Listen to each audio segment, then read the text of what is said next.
Lucas 23, 33. Quando chegaram ao lugar chamado Calvário, ali o crucificaram, bem como aos malfeitores, um à direita, outro à esquerda. Contudo, Jesus dizia: Pai, perdoa-lhes, porque não sabem o que fazem. Então, repartindo as vestes dele, lançaram sortes. O povo estava ali e a tudo observava. Também as autoridades zombavam e diziam: salvou os outros, a si mesmo se salve, se é de fato o Cristo de Deus, o escolhido. Igualmente os soldados o escarneciam e, aproximando-se, trouxeram-lhe vinagre, dizendo: se tu és o rei dos judeus, salva-te a ti mesmo.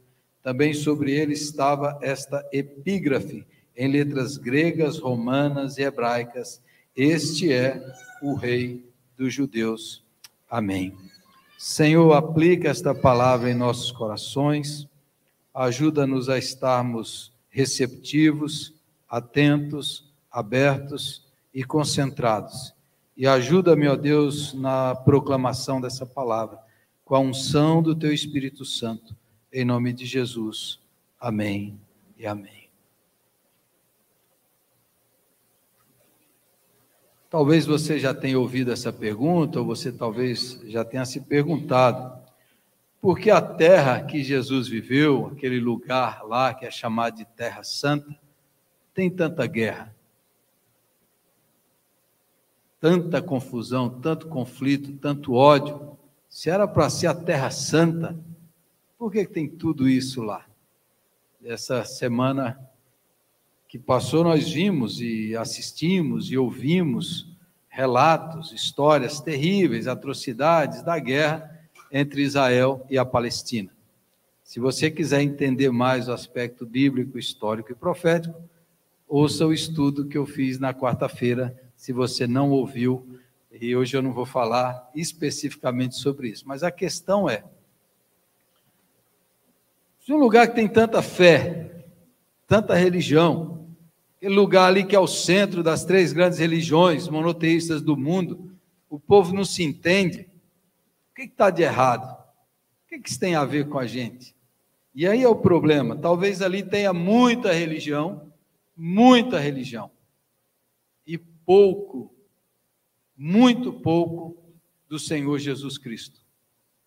Como é que a gente deve reagir espiritualmente, emocionalmente? O que a gente pode aprender desse conflito que é tão distante de nós, aparentemente, e como é que isso serve também para a nossa vida, o nosso jeito de viver à luz de tantas guerras, guerra na Ucrânia com a Rússia, tanto conflito, tanta violência no mundo e um crescimento também religioso, protestante, evangélico. Como é que a gente pode analisar e como é que a gente pode reagir a isso? E aí eu quero fazer um convite para você. Imagine que tem um jornal lá em Roma, no tempo de Jesus, a Folha de Roma, e esse jornal designa lá um jornalista, um repórter, para ir lá para Jerusalém explicar quem foi Jesus e por que mataram Jesus. Há poucos dias, e você, esse jornalista, e você vai lá, vai analisar os fatos, o que aconteceu, a motivação, quem foi esse homem, o que ele fez, por que o mataram dessa forma, por que ele foi morto. Porque nós lemos a Bíblia, nós sabemos do plano eterno, dos aspectos espirituais, mas observe o fato real. Por que mataram Jesus? Quais foram as motivações? Quais foram as causas do assassinato brutal desse homem? No próprio capítulo 23, a gente vê um pouco da conspiração, logo no início, no versículo 1 e 2, você vai ver aí. Levantando-se toda a assembleia, levaram Jesus a Pilatos, toda a assembleia.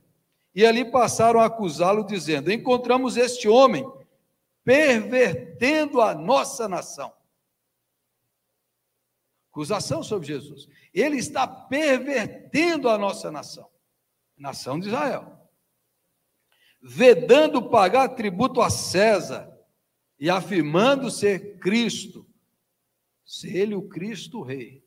Ele está cometendo um crime político, uma rebeldia contra o sistema monetário e econômico, contra César, o imperador romano, e contra o povo de Israel, o nosso povo. Ele está pervertendo.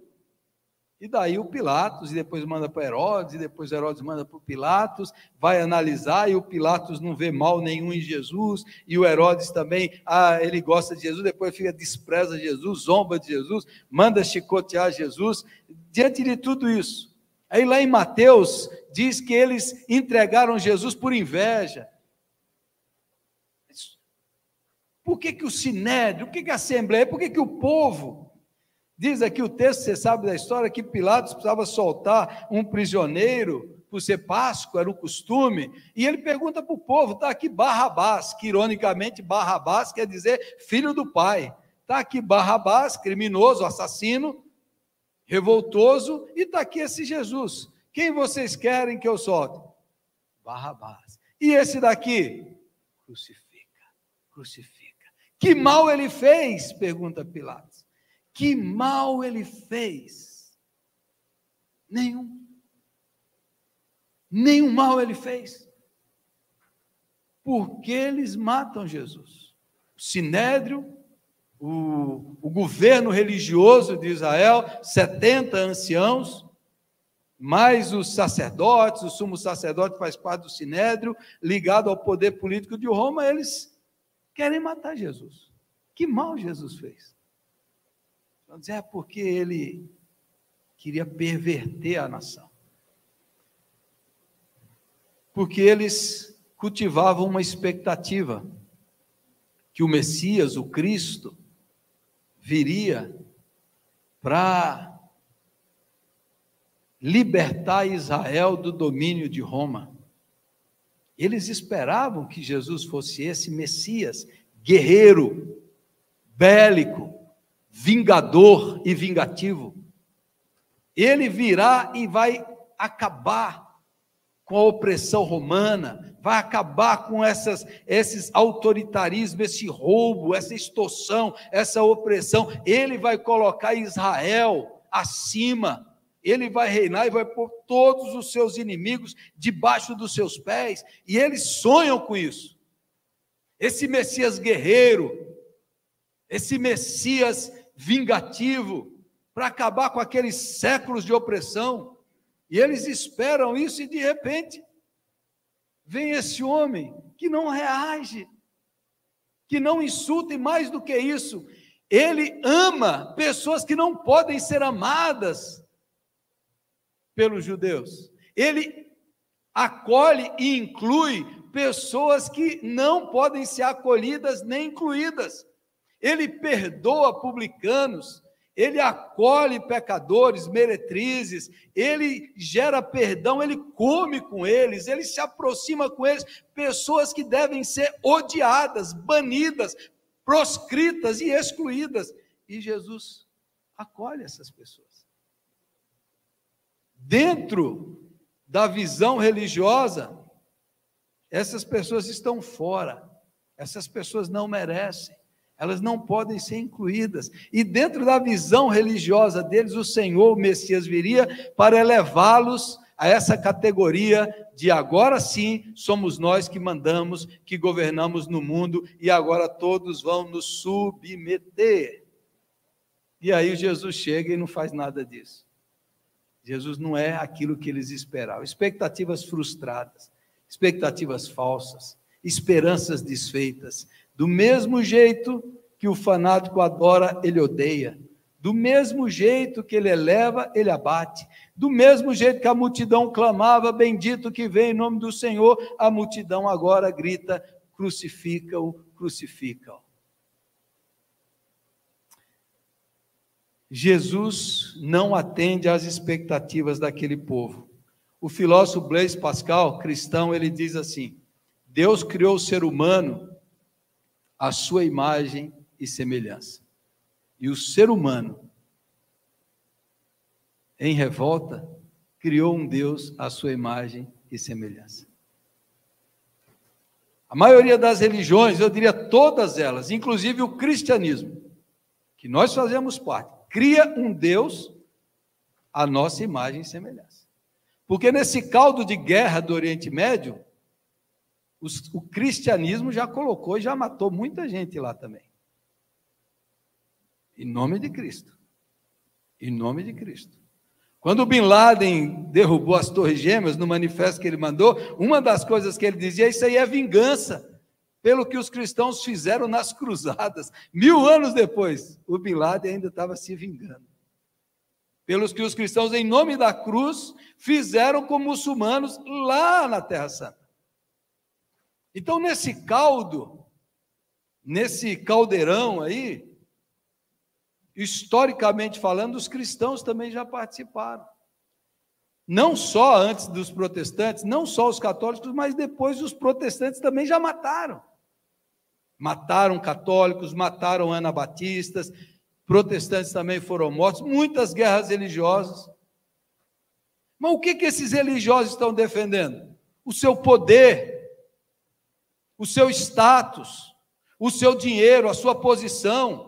Esse Messias aí, ele vem para nos tirar das nossas benesses. Essa mensagem de Jesus é muito perigosa, é muito revolucionária, é muito transgressora. A mensagem desse homem aí quer mudar o coração, a alma, a mente e os valores. Nós só queremos mudar por fora. Nós só queremos mexer as cadeiras de quem manda, mas nós queremos continuar mandando, dominando, excluindo, matando, prendendo, julgando, crucificando. E aí vem Jesus Cristo.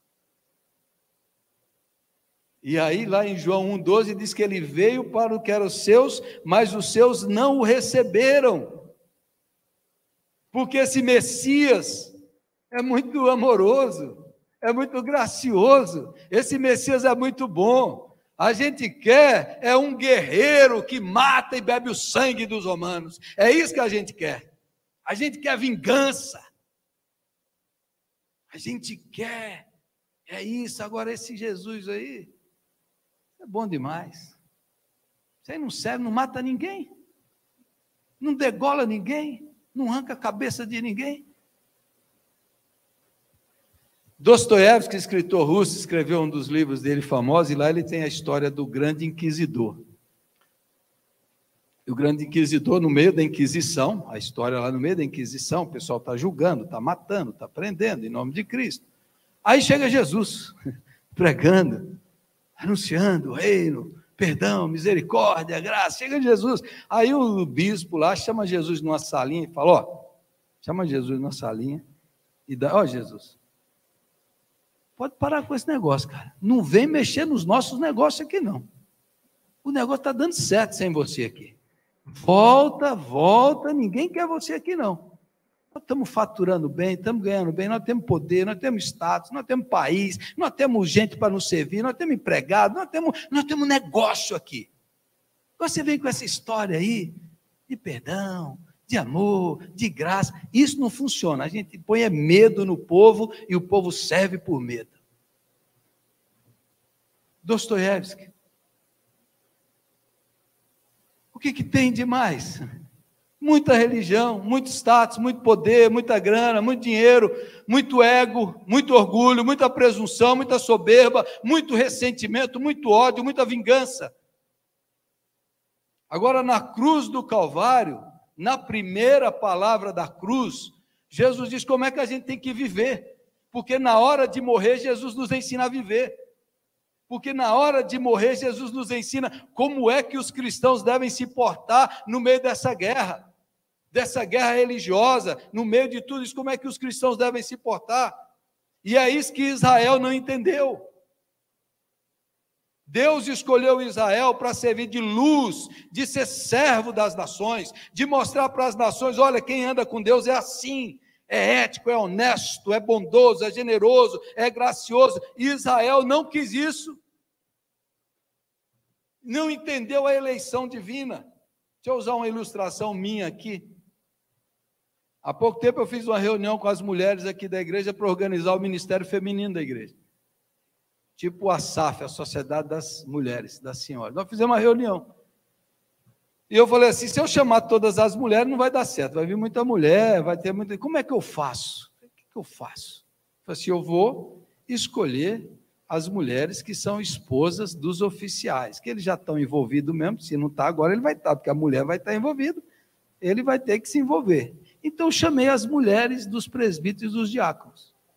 Nós fizemos uma reunião, conversamos, fizemos um planejamento, elegemos uma diretoria, e agora essas mulheres vão chamar as outras mulheres para participarem, para se envolverem do ministério feminino. Eu não excluí ninguém.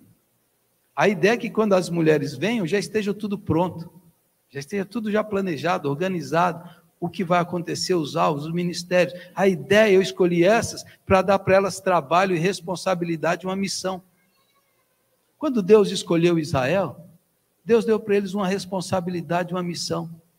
Vocês vão alcançar através do testemunho de vocês. Vocês vão fazer com que as nações vejam em vocês a ética do Deus vivo, do Deus verdadeiro, a vida de vocês, o testemunho de vocês, o jeito de vocês verem. Eu tirei vocês do Egito como escravos, agora vocês vão ser uma nação livre. Poucos anos depois, Israel está escravizando gente, fazendo o que o Egito fazia. E Deus deu um código moral, uma ética, os mandamentos, para eles viverem de forma diferente das outras nações, para que as outras nações pudessem ver. Mas Israel achou que a eleição era soberba, era orgulho, e falou, nós somos melhores que o resto. Entendeu mal a eleição, entendeu mal a escolha, por isso se ensoberbeceram, se orgulharam. Por isso criaram essa expectativa, o Messias vai nos colocar no centro e no governo, e todos vão seguir e obedecer Israel. Entenderam mal. Agora o Messias vem com a mesma visão, com a mesma proposta. Ele veio para salvar o perdido, para curar o doente, para incluir o excluído, para trazer para perto o que estava longe, para redimir o que estava perdido, para salvar o que se desviou, para trazer as ovelhas desgarradas. Ele veio para quebrar as barreiras que separavam as pessoas por raças, etnias, culturas. Ele veio quebrando essas barreiras que segregam, segregação, preconceito, diferenciação. Jesus veio para incluir em um só povo, uma só nação, um povo santo, escolhido, redimido, para refletir a luz de Cristo, para alcançar todas as outras nações, para alcançar todos os povos, tribos, raças e línguas. Essa é a visão de Jesus. E agora ele está na cruz, e ele recebe sobre si o ódio, o desprezo, a zombaria, ele recebe sobre si, tudo isso está sobre Jesus aqui, e como é que ele reage? Primeira palavra da cruz, verso 34. Contudo, Jesus dizia, Pai, perdoa-lhes, porque não sabem o que fazem. Jesus foi vítima de injustiça. Não tem mal nesse homem. Um dia os fariseus estavam enchendo Jesus, Jesus falou assim, quem de vocês mostra um pecado em mim? Jesus é vítima de injustiça, de ódio. Jesus é vítima de mentira. Jesus é vítima de uma conspiração dos políticos, dos religiosos, daquelas pessoas, do povo. Jesus é rejeitado pelo seu povo. O seu povo pede que ele seja crucificado. Agora ele está na cruz e sobre Jesus está caindo o ódio. E observe que, historicamente, as pessoas respondem ao mal com o mal. O ódio se perpetuou, porque tem essa guerra até hoje. Todo mundo ali está se vingando e todo mundo tem razão da sua vingança. Os ódios históricos, as guerras de séculos. Um está se vingando, você matou meu avô, meu tio, agora eu vou matar o seu filho, e aí o ciclo de ódio perpetua-se. A vingança vai passando de geração em geração, isso vai crescendo, vai aumentando, as pessoas vão vir. Quando Moisés Há 3.300 anos atrás deu a lei, olho por olho e dente por dente, já era um avanço ético. Porque a tendência humana é: você furou meu olho, eu vou furar os dois seus. E o Moisés, para a vingança, não, é um por um só. É um por um. Agora vem Jesus e diz diferente. Se bater na sua face, você vira outra. Sabe por quê? Isso é fraqueza, é covardia? Não. É porque quando você expõe o mal na sua crueza, você começa a tirar o poder do mal. Se Jesus na cruz respondesse: Senhor, mata esse pessoal, Senhor, destrói esse povo aí, Jesus ia perpetuar o ódio, a vingança, a matança. Isso nunca ia ter fim. Agora Jesus chega e Jesus para o fluxo do mal. O ciclo da violência é interrompido. Na cruz, Jesus dá um fim à maldade humana, porque Jesus ressuscita glorioso, e ele poderia voltar para se justiçar, para ir lá e aparecer para o Pilatos, para o Herodes, para o Caifás. Ele poderia voltar lá e zombar e rir, falar: agora a minha vingança será maligna. Jesus não faz nada disso. Jesus não faz nada disso. Ele está lá dependurado na cruz, e o que ele pensa, e ele ora para que aquelas pessoas que estão fazendo mal saibam o que eles estão fazendo, porque eles não têm noção do mal que eles estão cometendo, e a maioria das pessoas hoje não tem noção, não tem compreensão do que fazem, porque estão distantes de Deus, de Jesus, do Evangelho, não tem compreensão do que é o Evangelho de Jesus, e não tem noção do que é isso. Quando você vê um crente quebrando a religião do outro, quebrando objetos, batendo com ódio, fala: aqui quem manda é Jesus, e dá um palavrão daqueles bem pesado. Tudo que ele está falando aqui não é de Jesus, porque isso só aumenta a vingança, o ódio sem fim. O Philip Yancey, no livro dele que eu li há uns 20 anos atrás, livro maravilhoso, Maravilhosa Graça, ele conta uma história. Um homem bêbado, bebia muito, 10 filhos, muita pobreza, batia nos filhos, batia na mulher. Um dia esse homem fica louco, expulsa a mulher de casa, os filhos choram, agarra o pai, agarra a mãe, ele manda a mulher embora, e ela vai embora, e ele fica sozinho com aquelas crianças. Os filhos crescem, se viram, alguns vão atrás da mãe, outros ficam com eles, se viram na vida, crescem, o pai some no mundo, vai para a sarjeta, os filhos levam sua vida. Depois de muito tempo, o pai volta e procura um por um dos filhos. O pai estava no fim de carreira, encontrou o exército de salvação, ouviu a palavra, se converteu, pediu perdão, e agora, antes de morrer, ele quer pedir perdão para os seus filhos.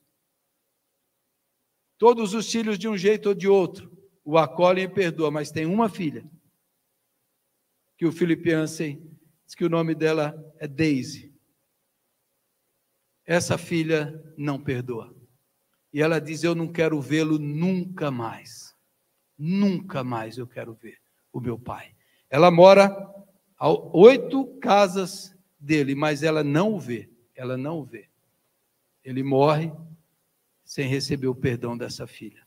Essa filha criou os filhos dela na dureza, com coração duro. A sua filha Margarete, criada naquele ambiente, pagou, levou. Dureza, rigidez, violência. A Margarete cresce, tem um filho, um dos filhos dela vai usar drogas, dá muito trabalho, e a Margarete fala para o menino assim: eu nunca mais quero ver você. O rapaz se converte, a Margarete se converte, o Philip Yancey, amigo do Michael, liga para a Margarete, ele quer o seu perdão. Não tem perdão, não tem perdão. Nunca mais quero ver o meu filho, crente. Veio de lá. O Michael agora está casado. briga com a mulher, se separa, odeia a ex-mulher, fala para o Filipe assim: eu nunca mais quero ver essa mulher. O Filipe conta no livro dele, ele diz assim: parece que é um século inteiro, que vai passando de geração para geração, dureza, ressentimento, ódio, rigidez, não há lugar para o perdão e para a graça, isso vai passando como um veneno. O que acontece nas famílias, acontece nas nações. O que acontece numa casa, acontece nos povos. E assim o ciclo vai aumentando, vai crescendo, vai expandindo.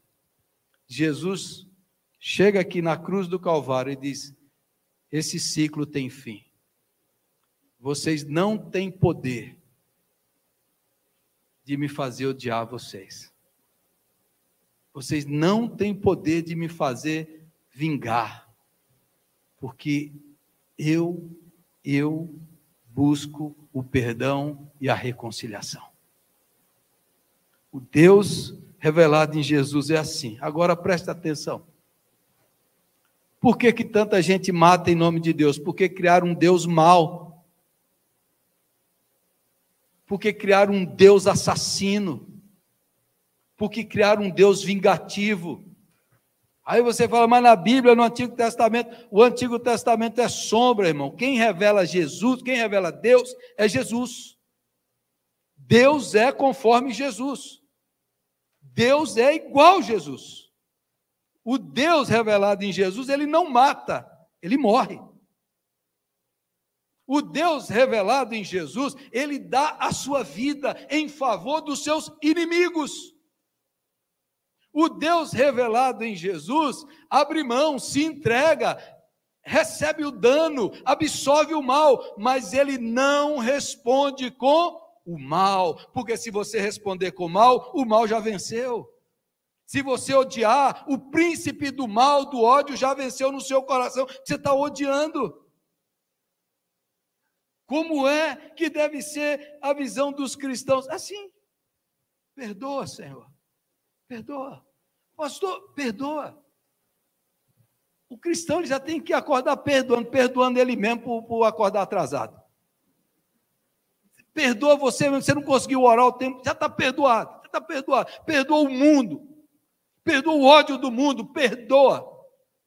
O perdão é igual o pão nosso de cada dia, é o perdão nosso de cada dia. Todo dia você tem que dar perdão para você, para os outros, para o mundo, para o universo, para as pessoas que convivem com você, todo dia. Esse é o ABC da fé cristã. É o perdão de Deus que sustenta o universo. É o perdão de Deus que mantém os planetas em órbita. É o perdão. É o perdão revelado em Jesus Cristo, é o perdão que Jesus revela na cruz e diz para você e para mim: Pai, perdoa-lhes, eles não sabem o que fazem. Agora, você pode escolher não perdoar, você pode querer seguir um Deus vingativo, irado, punitivo, justiceiro, mas isso aí você está perpetuando o mal na sua casa, na sua família, no seu coração, você está absorvendo um veneno que está destruindo. Abra a sua Bíblia em 1 Pedro capítulo 2, 1 Pedro capítulo 2, veja o que o apóstolo Pedro diz. Esse é o mesmo Pedro que puxou da espada, que tentou cortar o Malco lá, e Jesus falou: não, Pedro, quem vive pela espada morrerá, guarda essa espada, Pedro. 1 Pedro capítulo 2, versículo 18, veja o que ele diz: servos, sede submissos com todo temor ao vosso Senhor, não somente se for bom e cordato, mas também aos perversos. Porque isso é grato, que alguém suporte tristezas, sofrendo injustamente, por motivo de sua consciência para com Deus. Pois que glória há, se pecando e sendo esbofeteados por isso, os suportais com paciência. Se, entretanto, quando praticais o bem, sois igualmente afligidos e o suportai com paciência, isso é grato a Deus, porquanto para isto fostes chamados, pois que também Cristo sofreu em vosso lugar, deixando-vos exemplo para seguir os seus passos, o qual não cometeu pecado, nem dolo algum se achou em sua boca, pois ele, quando ultrajado, não revidava com ultraje, quando maltratado, não fazia ameaças, mas entregava-se àquele que julga retamente, carregando ele mesmo em seu corpo sobre o madeiro os nossos pecados, para que nós, mortos para os pecados, vivamos para a justiça.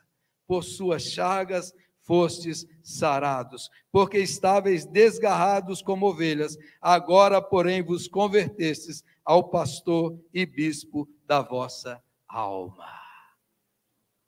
Siga o exemplo de Cristo. Siga o exemplo de Cristo.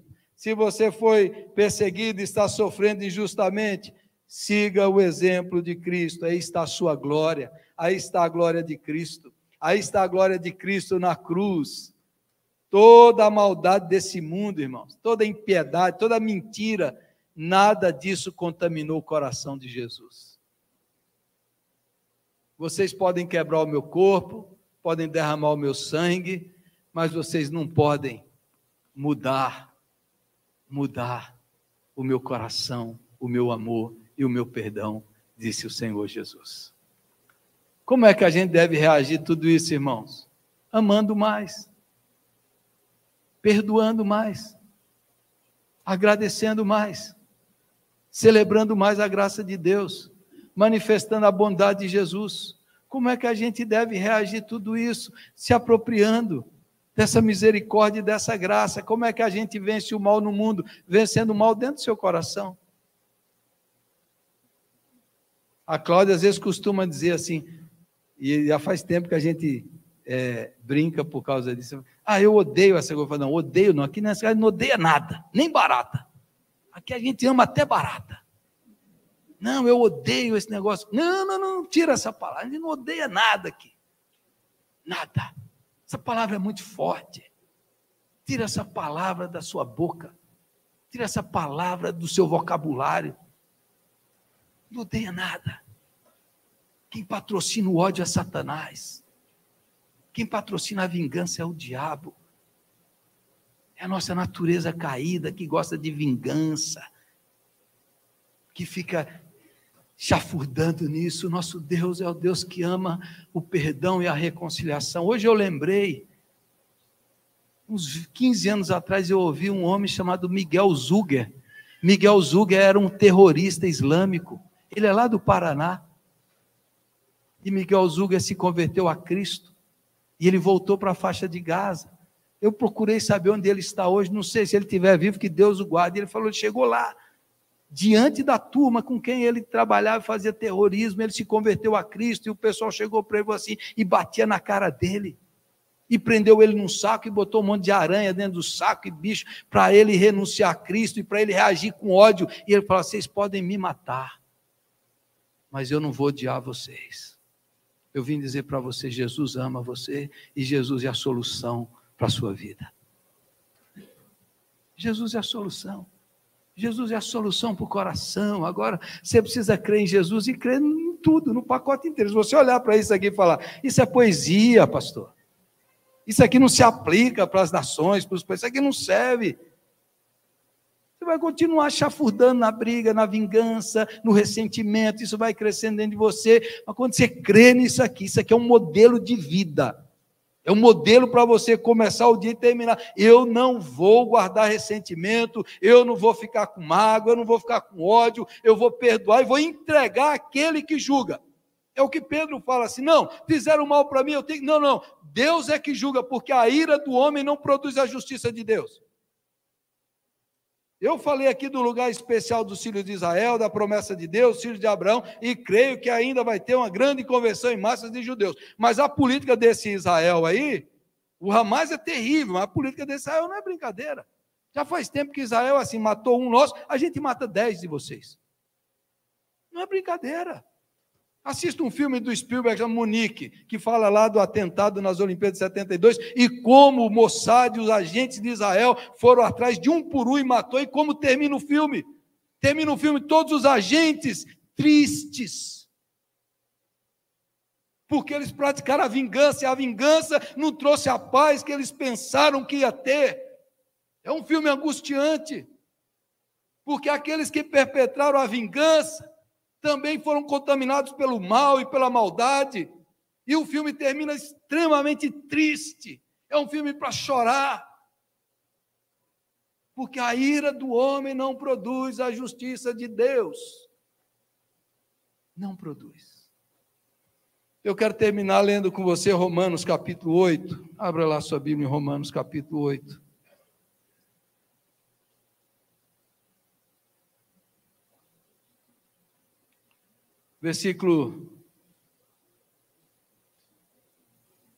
Vamos ler o 34. Romanos 8, 34. Quem os condenará é Cristo Jesus, que morreu, ou antes quem ressuscitou, o qual está à direita de Deus e também intercede por nós. Quem nos separará do amor de Cristo? Será tribulação, ou angústia, ou perseguição, ou fome, ou nudez, ou perigo, ou espada? Como está escrito: por amor de ti, somos entregues à morte o dia todo. Fomos considerados como ovelhas para o matadouro. Em Lucas 10, quando Jesus enviou os seus discípulos, Jesus diz: eis que eu vos envio como ovelhas para o meio dos lobos. Qual é a chance de ovelha no meio do lobo? Qual é a chance de ovelhas no meio dos lobos? Paulo diz: nós somos entregues à morte como ovelhas para o matadouro. Agora veja o 37. Em todas essas coisas, porém, somos mais que vencedores por meio daquele que nos amou. Observe isso aqui. Os crentes brasileiros, eles cansaram de ser ovelha. Ovelha é muito bobinha. Ovelha, todo mundo explora a lã, o leite. Ovelha, nós vamos ser lobo agora. Nós vamos ser lobo. Você entendeu? A vitória da ovelha é permanecer sendo ovelha. A vitória de Jesus é que ele deu a vida dele, e o Pai o ressuscitou e o exaltou, dando-lhe a glória sobre tudo. O caminho da cruz e o caminho de Jesus é: seja ovelha, seja inocente, seja pura, não seja malicioso, não seja maldoso, não seja vingativo, seja ovelha. A vitória do apóstolo Paulo: somos mais que vencedores porque a gente permaneceu sendo ovelha. Ovelhas do bom pastor, é Ele que nos defende, é Ele que nos protege, é Ele que nos guarda. Não é você que precisa lutar com o lobo, é Ele que enfrenta o lobo. Mas muita gente cansou de ser ovelha. Cansei de ser bom, cansei de oração, cansei de perdoar, cansei. Não nos cansemos de fazer o bem, diz a Bíblia Sagrada. E aí Jesus termina, voltando, eu falei que era o último, mas o último é esse aqui, eu quero terminar com isso. Lucas 23, no mesmo texto, no versículo 39. Um dos malfeitores crucificados blasfemava contra ele, dizendo: não és tu o Cristo? Salva-te a ti mesmo e a nós também. Respondendo-lhe, porém, o outro repreendeu, dizendo: nem ao menos temes a Deus, estando sob igual sentença? Nós, na verdade, com justiça, porque recebemos o castigo que os nossos atos merecem, mas esse homem nenhum mal fez. E acrescentou: Jesus, lembra-te de mim quando vieres no teu reino. E Jesus lhe respondeu: em verdade te digo que hoje estarás comigo no paraíso. Na cruz, exalando perdão e graça, Jesus redime o malfeitor, Jesus salva o malfeitor que tem a revelação, que entende quem é Jesus, que entende o seu pecado, que sabe que Jesus é rei, e lá na cruz, Jesus salva um malfeitor, um homem que estava perdido, foi achado, foi salvo na cruz do Calvário. Essa é a vitória da cruz, meu irmão.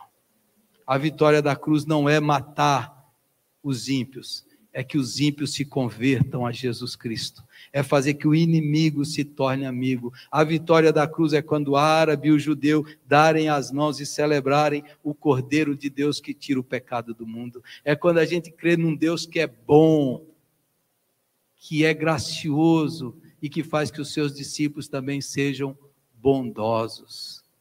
Não canse de ser ovelha. O pastor cuida, guarda e protege você. Vamos ficar em pé, vamos orar.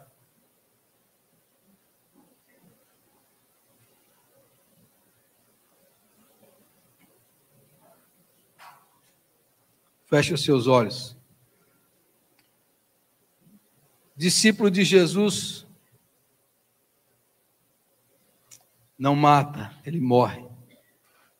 Seguidor de Jesus perdoa,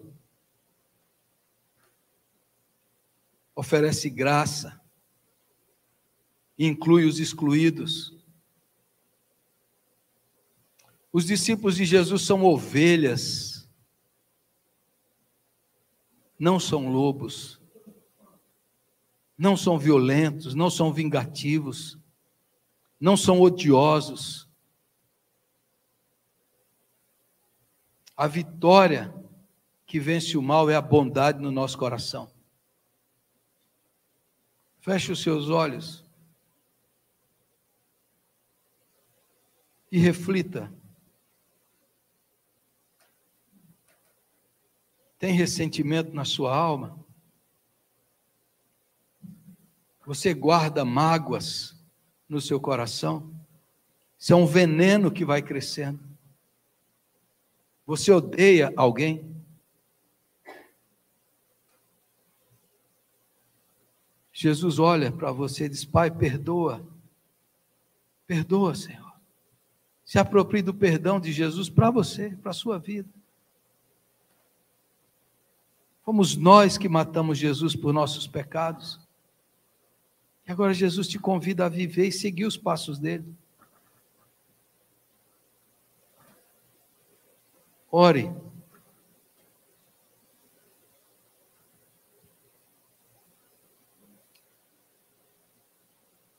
Nosso Deus, nosso Pai. Deus revelado em Jesus. Deus que ama. Deus que ama os filhos perdidos, rebeldes. Deus que ama os terroristas do Hamas. O sangue de Jesus foi derramado por eles para libertá-los do ódio.